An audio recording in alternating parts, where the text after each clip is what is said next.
All right, let's go to the next story. This is the Senate story. So Senate staffer, if you guys okay with this. Charlie, I'm coming to you first. Is everybody ready for this one? Dudes. Oh yeah, it's a subject matter I'm really familiar with. This is It's, I'm the subject matter expert. Senate staffer alleged by conservative outlets to No, you got to dwell on the headline. Yeah. You have Well, to. listen, I'm reading what NBC, if they say it, it's correct, right? If they said, you got to believe them. Oh, I know, but the fact that what the heck does a conservative outlet have to do with this? Charlie, I know you're dying to give us your feedback on this. Let me first read the story. You're right, Let me read you're it. Right, you're right. Charlie's fired up.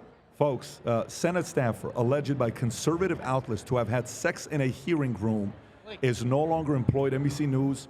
So Aidan, a Senate staffer accused by conservative outlets of engaging in sexual activity in a Senate hearing room, has been confirmed as no longer employed by the U.S. Senate, according to a statement by his office. The allegations stem from a video published by the Daily Caller claiming to show a congressional staffer involved in sexual activity within a Senate hearing room. Now, listen, I don't know if we want to show this clip or not, but Yes. Rob has been showing it to me all day. Yeah. Listen, we're all grown-ups here. We're going to show you the clip, and you're going to like it. if you haven't seen it, we're not going to show it to you. I'm sure you've seen it. Here's a question I got for you. When you see something like this, okay, and by the way, did you see his response, what he said? I have the whole. Can you read his response? So, by the way, Most millennial response. Listen to his response. So Go mind ahead. you, It's our fault he had gay sex in the Senate hearing. it's and filmed it. homophobic. How dare you And make you me will do be, this? And you will be held accountable by a court of law By the way, for judging me. and by the way, Can we at least show an image? We don't need to see the video. No. So this has been a difficult time for me. Hold on, I'm going to read it like him. As I've been attacked for who I love to pursue this political agenda. While some of my actions in the past have shown poor judgment, I love my job and would never disrespect my workplace. Any attempts to characterize my actions otherwise are fabricated. All right, and I will see by exploring what legal options are available to me in these matters. Wait, fabrication? No, it's called fornication, Tom. That's what it is. But Charlie, Tom, Charlie, the balls, thoughts on this, Charlie? yeah. Man, this is Sodom. I mean, pure and simple, this is Sodom and Gomorrah stuff. I mean, we will be judged. I mean, the desecration, the depravity of what was once sacred. But honestly, this is a pattern. What is holy, and in Hebrew, holy means separate, elevated, is being desecrated on a daily basis. Joe Biden had this like transgender stripper goes topless on the White House lawn. Alleged by a conservative outlet. No, meaning alleged being, I don't use the word transgender. I think it's all fake. But the right there, right? The Joe Biden stripper on the White House lawn. That was Trans Day, right? Or Pride Day? They had the pride flag center stage. Dylan Mulvaney is given special access into the White House. Cocaine is being done in the West Wing. It shouldn't surprise us that Senate staffers are not just having gay sex in the Senate hearing room, they are filming it. They're filming it. And then he has the gall. Yeah, or some anatomy. Yeah. It's our fault, Patrick. Yeah. How dare you? How dare you? You made me do this. Look what you made me do. Yeah. Look what you made me do. You made me have by the way, let me just hold on one second. This is a pattern I'm seeing from the media. The very similar, look at the Politico story, by the way, of the Virginia House candidate. It came out recently, Virginia House candidate sex tape. This whole profile piece in Politico. Yep, that's right here. And I know it should be more recent. Yeah, this is it. Her online sex life was exposed. She lost her election. Now she's speaking out. Nowhere do they mention. She live streamed it. She live streamed her sex life. They didn't find it on some sort of internet thing. Yeah. Rob, get the link. She posted. No, stop it. Stop it. This is a family. By the way, can somebody help find Vinny and Adam a wife, please? This is America Fest, family friendly, wholesome. Got it. Think homeschool. Okay, Got it. That's America Fest. We're out of Miami. Okay. Got it. What's wrong with Miami, Charlie? No, there's plenty wrong with Miami. Okay. Anyway, the point is this is a pattern. Okay, the degeneracy, the depravity. Let me ask you a question, Charlie. How does the enemy process this? So let's just say Xi, China, Iran, Russia looks at us. That's a really good question. What do you question. think they say? What does the enemy see? So we know it. I mean, if you read Putin's speeches, again, I'm not like a big Putin fan, but you should know he uses it as an internal rallying cry to consolidate power. And this is something that we need to talk. I said this all along, that the subtext of the Ukraine war is like gay agenda versus traditionalism. Again, if you read the actual Russian Federation speeches, Putin says they're transing their kids and they're chemically castrating. Again, I'm not a fan of Russia. It's not a free society. It's not an ideal society. But it's true that the trans thing is pushed by NATO. It's pushed by our intel agencies. The pride flag is shown prominently by our government. And if you actually read deeper, the spokesperson for Zelensky was a trans person for the last 2 years. So in some ways, Russia uses this as an excuse to say, hey, people of Russia, I guarantee you, and by the way, they're going to show this like nonstop. If you watch RT, which I don't, if you watch any of these Russian television stuff, I guarantee you they're going to say, see, look at the Americans. This is why we have to reject the West. You have to understand, the narrative going on in the East is that America is the leader of modernity, and modernity gets you the following. Gets you live stream gay sex in your capital. It gets you lots of suicide. It gets you a lot of depravity. It gets you lower birth rates. It gets you pornography. It gets you transgending of kids. Some of that is true. Some of it's an exaggeration. But what do our enemies?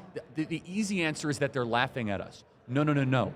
You just gave Vladimir Putin a gift where he is now going to give a speech and say, by the way, the people financing this war against you, where you people of Russia, where they took the vote, at night, they are live streaming gay sex. That's what this war is all about. Yeah. It is the internal rallying cry of the Kremlin. And by the way, it's such an easy argument to make fun of the enemy. It's like, look at these clowns over there in America. There was once a great... It's not a mockery, though. They use it as fear. The people of Russia, actually, they don't laugh at it. They're like, yes, Putin, stay in power, because we don't want that here. And so laughter, yes, but it's more like they use it as this is coming. When they hear Lindsey Graham say, we're going to come after, this is a war of offense. Lindsey Graham, Amy Klobuchar, Ukraine, war of offense a couple years ago.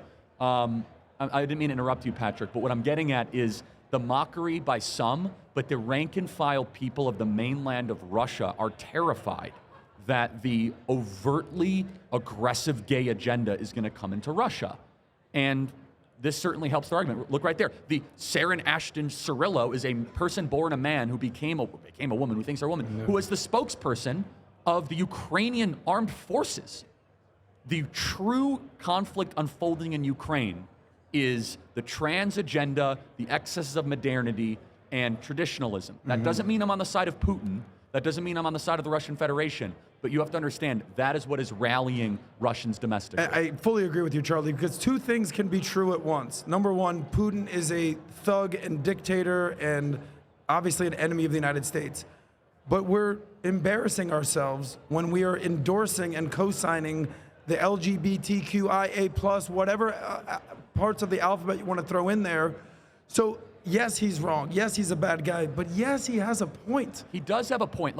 Are we allowed to have a thought crime that, Putin has a point? Are you allowed to say that? No, you can't. He's the worst person ever. That doesn't mean we're endorsing Putin. Here's a fact. Russia has said it's illegal to have transgender surgeries for kids. Good for Russia. Good. Yeah. Honestly, that's a good thing. Good. People say, no, everything Russia does is bad. What a stupid way to look at the world. Yeah. No, it's good. And by the way, there's some things Russia that doesn't do. So I got in this debate, and they say, well, Russia puts their political opponents in jail. Yeah, you're right. We would never put our political dissidents in jail.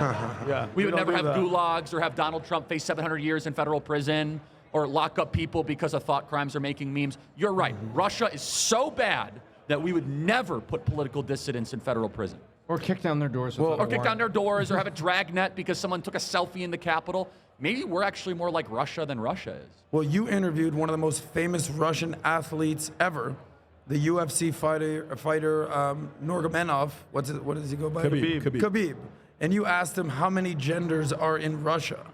He probably laughed. He thought about it for literally a half a second. What did he say? I asked him, I said, in America, we're very competitive. We have 100 different genders. How many genders you guys got in Russia? And he said, we only have 2. It's kind of disappointing at first. You're like, I thought Russia would be more competitive. Yeah. Well, they have something called sad. common sense. Yeah. And they believe in science, the real science, not the kind of science that we're being. And by the way, I just want to say today. one last thing. I think it's sick and disgusting that these guys did this in the Senate hearing room, because everybody knows. What should happen? Everybody knows that's what goes down in the House. What should happen? Well, he got fired, but I don't think the senator that he works for, I mean, he's saying he Senator didn't. Ben Cardin. Yeah, Ben Cardin. Yeah, this is a Democrat. personal he matter. should Let's be not talk about it criminally anymore. charged for defecating the holiness and the sacred tradition of our legislative body. Yeah, and Tom, he should be put in federal prison for having gay sex and filming it. Yeah, because January 6th was an insurrection. What was this, Tom? Sort of an assurrection. And that's no, it's just by the way. So did you know this too, Charlie? He actually did another photo. This came out today on Laura Loomer's on her page. He's taking a photo at work like this from behind with the mirror, saying, "I'm waiting in my office for Lindsey Graham to show up." He posted that. Somebody searched in his went back. He was posting all that stuff at work back in the day. And guess what, Vinny? What? Lindsey Graham showed up. He probably did. That's for sure. By the way, Charlie, got to ask you this. Disgusting, horrible, what have you. What happens if it wasn't gay sex?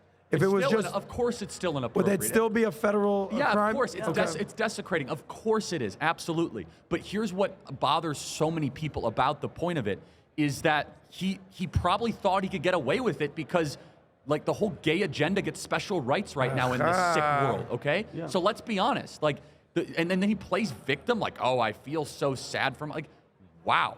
Like, that is weaponized narcissism. All right, so let me ask you this. Let's do this. Let's say... But yes, to answer your question, it would be wrong. Let's say a Trump was president today and that happened. Well, he doesn't control Congress, but yeah. But what do you think? What would you think his first reaction would be if that were to happen? What would he say? What would I would live for that tweet. Oh my God. I don't even want. I mean, I would just. It would be Michelangelo material. It would be something that we remember 600 years from now, and we display in the streets of Florence.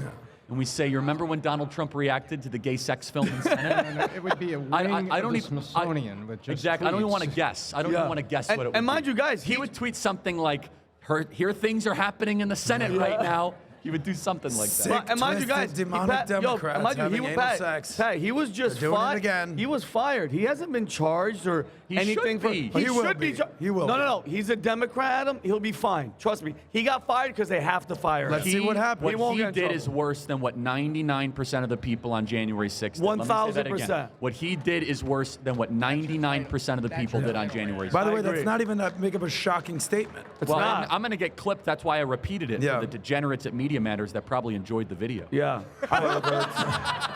So if you like this clip and you want to watch another one, click right here. And if you want to watch the entire podcast, click right here.